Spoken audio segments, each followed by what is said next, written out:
everybody, I'm too lazy to get up and move in and out anymore. Is that getting sad? I used to stand back there and dance around and move and now I sit here like a big freaking lump. That's fantastic, isn't it? Hey, by the way, this week, all donations will go to get Steve a shirt that is less than 30 years old. It's going to be fantastic. We're doing that every week now? We're doing that every week until we get shirt is 6 months old. Shirt is, that was how 6 months old. Really? Well, it's fantastic. I can't wait to see it. Well, here we are, ladies and gentlemen. It's a virtual comedy show. Another week, another Monday night with our pals and stars, Steve Goody and Patty Vasquez.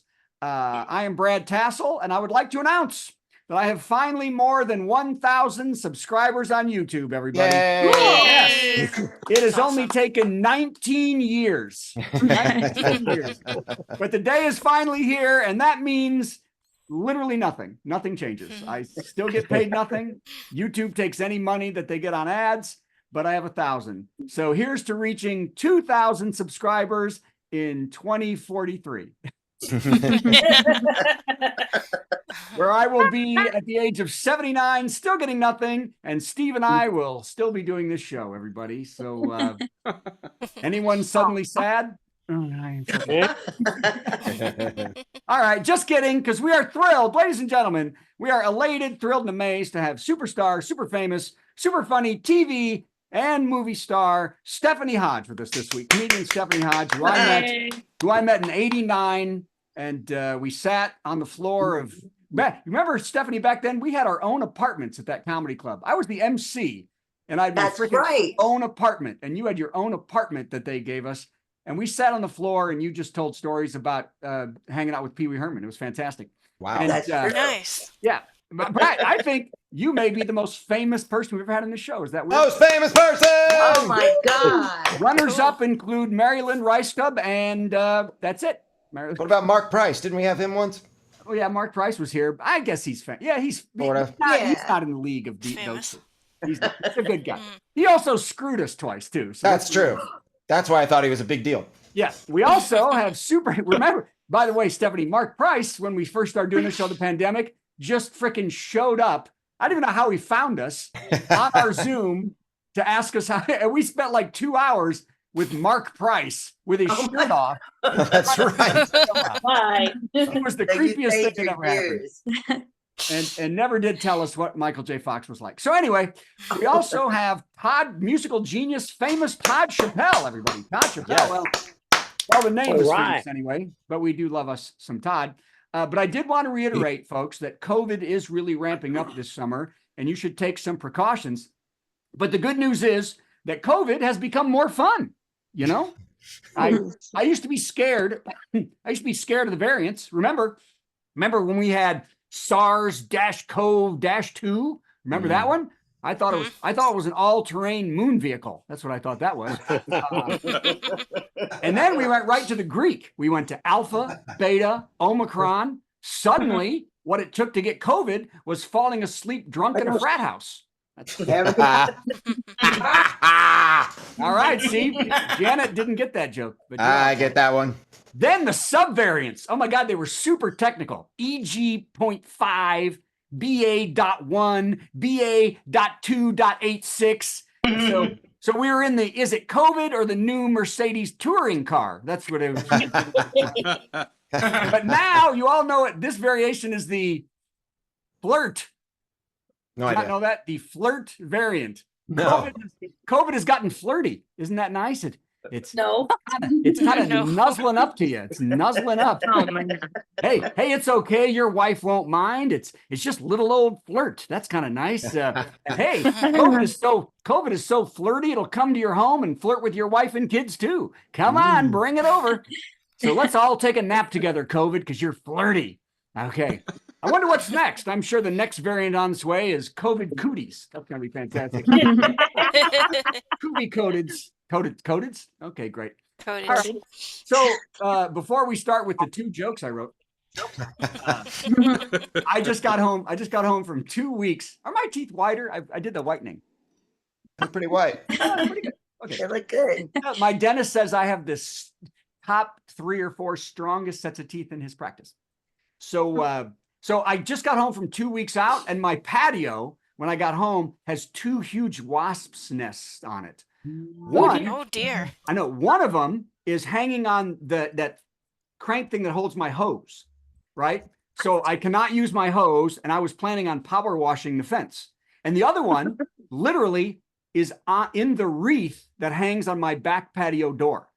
And if you walk through that patio door, or you open it, or you go out there, and you upset like 100 wasps. And my grill sits right there outside that door. So I can't grill and I can't wash my fence. So let me just say, thank you, wasps. I hate grilling and I hate washing my fence, so good excuses are hard to come by. Okay, here we go. Oh, a couple more things before we. I forgot to write jokes, so I'm just talking. So I want to tell everybody. I don't know if you all remember, but I've been doing a joke that I wrote for this show on my regular stage show, and it's been getting a lot of laughs. I know, I was surprised too. But now, if you remember it, it's the one where I talk about women.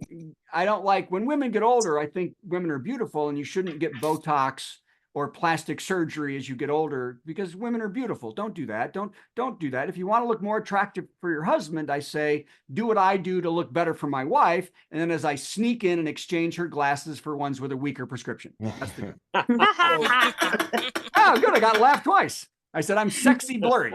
Well, so that joke has worked, but then I offended a bunch of people because I said that when I really want to make my wife feel special, I take her to Cracker Barrel on like Valentine's Day. And they're like all mad at me. They're like, that's horrible. Boo. They're like, boo, that restaurant is for old people, which might be true. Which might be true, but there's 2 things. One, Cracker Barrel now serves alcohol. Did you know that? Oh. And when my wife and I go there, my wife orders a mimosa, and she got carded twice when she got once by the waitress and once by the manager who didn't believe the waitress. So nothing. Here you go. Here's a tip, a love tip. Nothing more romantic than taking your wife to eat to a place where everyone is so old she looks 19 in comparison. That's so there you go. Okay, just enough time to do 4 jokes I wrote. Here we go. It was I hadn't seen my wife in 2.5 weeks. Okay, sure. I'm not saying anything. Okay, here we go. Joke number 1. Write them down. Here we go.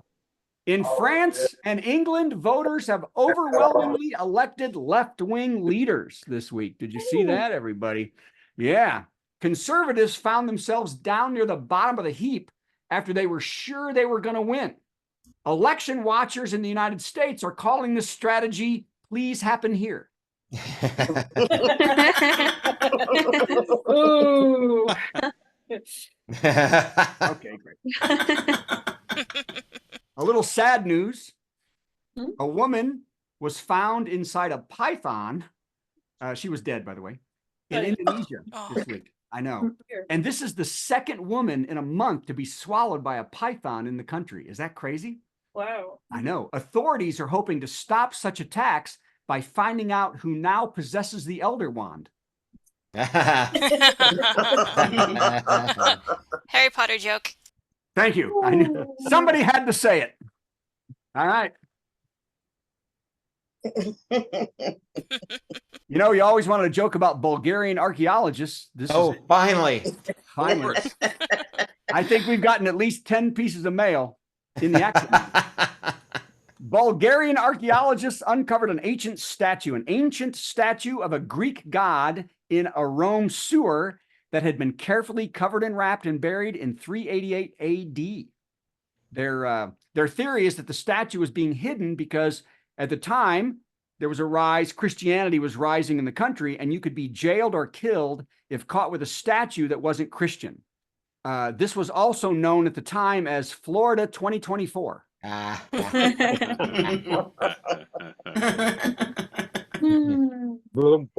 Okay.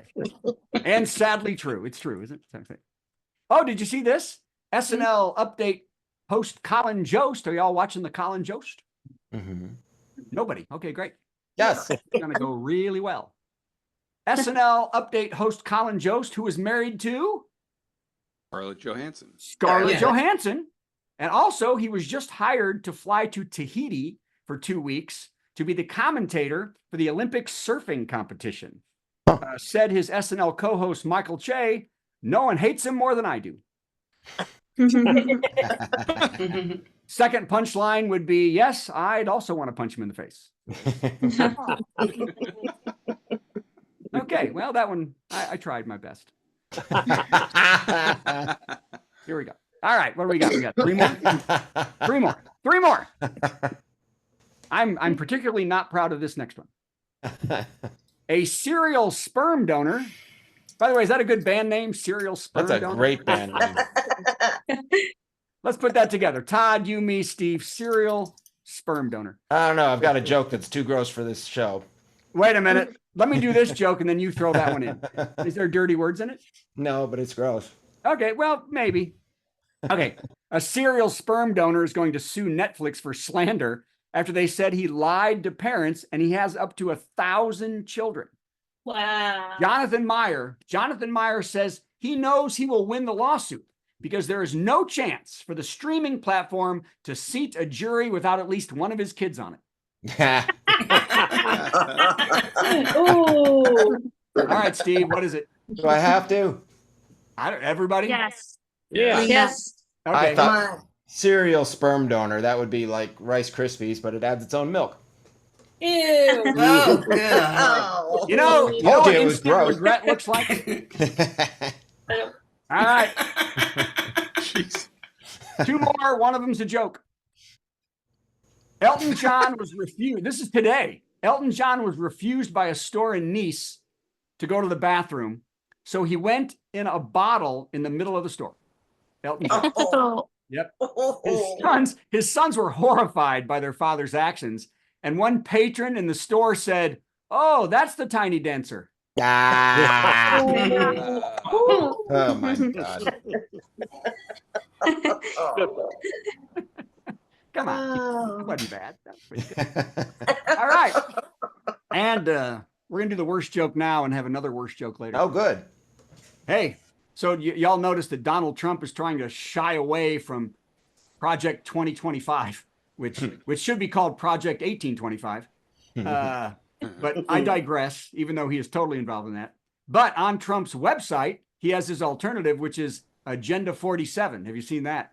One of the points on this is, you're going to love this. Trump will ban all affirming care for transgender or anything like that. He will also ban all drugs for it. And of course, he will ban all abortion drugs and birth control. But he clearly states Viagra and Cialis will still be readily available. Yep. Oh. That's right. Isn't that fantastic? This way, the big orange skid mark can screw women both literally and even more literally. Ah. All right, Steve, that's the end of that. Bring That it in. was Let's Brad start the show. Tassell, everybody. Yay.